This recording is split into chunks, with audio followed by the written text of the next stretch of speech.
The easiest job from my experience was being a server or a waitress, whatever term that you prefer to call it. I was a waitress for quite some time. My first waitress job, I was still in high school.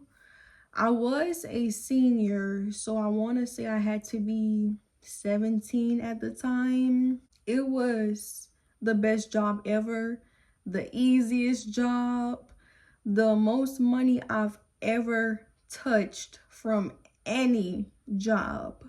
And honestly, still into this day, like in 2026, I feel like if you are in the restaurant business or even entertainment, if you work in some type of club setting as a bartender, or how they have bottle girls, I've also done that as well. Not for long.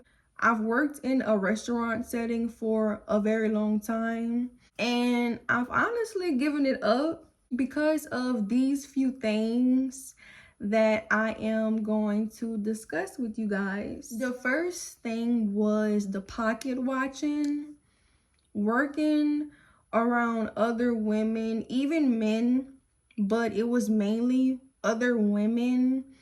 They were pocket watching and just kind of doing mischievous things to stop my money.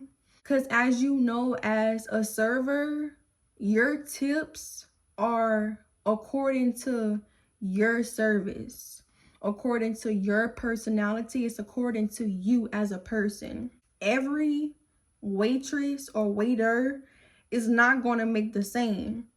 It goes according to how you present yourself to your table, your people, your section.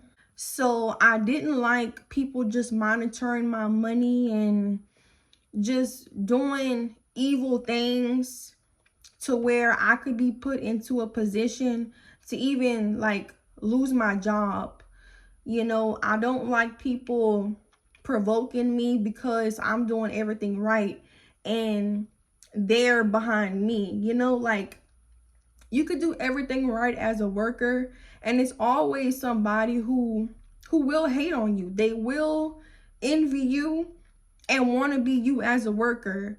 So they have people that will go the extra mile just to see you get fired or make you want to quit.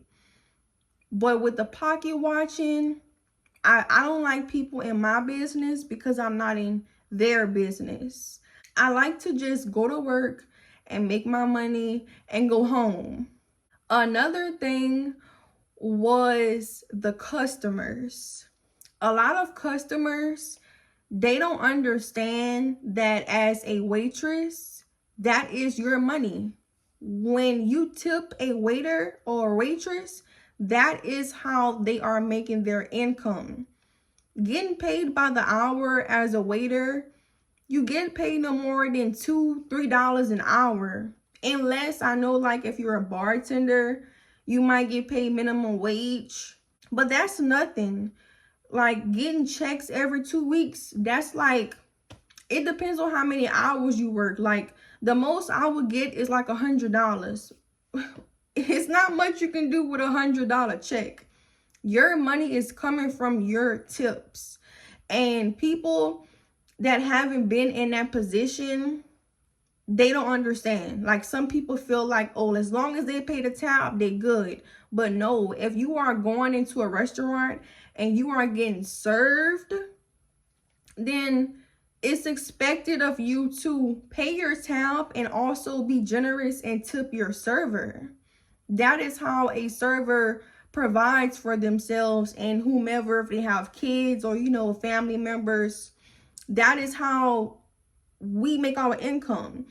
And some people were not being generous, especially younger people. I already knew if I served a younger crowd, obviously they're not going to leave anything at all. But it wasn't just with the younger crowd. It was like older people. Like I felt like they just didn't have it. And I wouldn't be upset because that's how I would always look at it. If they were not able to tip me, then I would look at it as like, God bless them. You know, yes, pay your tab, I'm cool. But it's just like, if you don't have enough of money to pay your tab and tip, then you should not be going to any restaurant setting where you are having a server. Another thing with the customers, this is actually a pro. You cannot judge anybody. You don't know who has money and who doesn't. The people that really has the money, they don't look like it. It's all the time. The people that would come in and that would tip like $100, $200, you wouldn't think that they have it. And also, you can have like 5 people at a table and one person covers the check, but you don't know until it's time to pay. So a key tip I can say is to treat everybody equally, because you don't know who's going to pick up that tab and who got their money. Treat everybody the same. And you're also going to come into contact with different types of people as well. They have people that want to come, they want to just sit and eat and be at peace. Some people, they want you to hold the conversation with them. It's always different types of people. And being a waitress will definitely teach you customer service. You have to be positive. You have to be polite. The customer's always right, even when they're not right. And just getting their order correctly. You know, like, people want to go in, they want to be treated good, they want their food to be right, their drink to be right. It shouldn't be no mess ups. It's really not hard to be a waitress. Another thing about being a waitress, I feel like it depends on the setting that you are in, because every restaurant is different. They have more of a fine and dine way, or it just really depends on the amount of the restaurant. Like, if the restaurant, you're going to spend as a customer like at least $100 tab, or you have some restaurants where the tab can be between $20 and $30, that also affects your tip, because it depends on how much the people are even spending. Usually your tips are 15, 18, or 20% of the total. So obviously, if you're working at a more expensive restaurant, your tip should be higher than usual, but that's not always the case. Another example of why I did not want to serve anymore is because of how many people can be on a shift. So like, if the restaurant is huge, obviously you're going to have more servers. But the smaller the restaurant, the less servers. How many servers are on the floor, y'all splitting the money of the entire restaurant. So that came into conflict as well, because some people want a certain section where they feel like they're going to make more money. But all in all, I always felt like it's about you flipping your tables, because one table, think about it. Let's say you had 10 tables throughout the whole day, and each table gave you at least $20. Do the math. People that's working an hourly job don't even make that in one day. It depends on what is their hourly pay. But that's why I fell in love with being a server, because you don't have to wait for no every 2 week check. What people are making every 2 weeks, you can make that within 2 to 3 days. But it's also ups and downs, because restaurant business is not booming every single day. Unless you're at a restaurant to where they getting consistent business, okay. But some restaurants, they will have their up peak and their down peak. So you could have made a good $700 in one day, and then the following day you made $200. So when I was younger, what I made in a day, baby, that was gone, because I knew going to work the following day, I'm gonna make it right back. But sometimes that's not always the case. So it can get kind of tricky, if you don't manage your money correctly. Like now, I'm back to working an hourly job for now until I get my own business situated in the name of the Lord.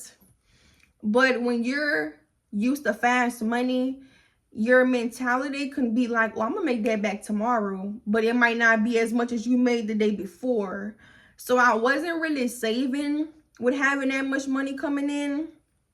That was a downfall as well, personally, because I should have been managing my money more. As much money that I didn't touched, I kind of blew it, you know. I was just living life. I was young, you know. Hey, we all live and learn. But if you are a server, I hope that you are making great money, but don't depend on that job. You know, always be focused on your future and figuring out what's next for you. It really doesn't have to be just with a serving job. That's with any job. Don't get comfortable. Like if you are on someone else's payroll, they can let you go at any time. So my advice is just to always have plan B, C, D, E. Always be trying to learn and do research and try to have different sources of you making more income, because the economy that we are in, one income is not enough for nobody, whether you have children or no children. So just be mindful and focus on your future, because it's not all about the money, but money is what is helping us to live. Like we have to provide food and water. We have to pay bills. We need things, and we need money to get those things that we need. So yeah, if y'all have any comments, comment down below. Thank you guys for watching.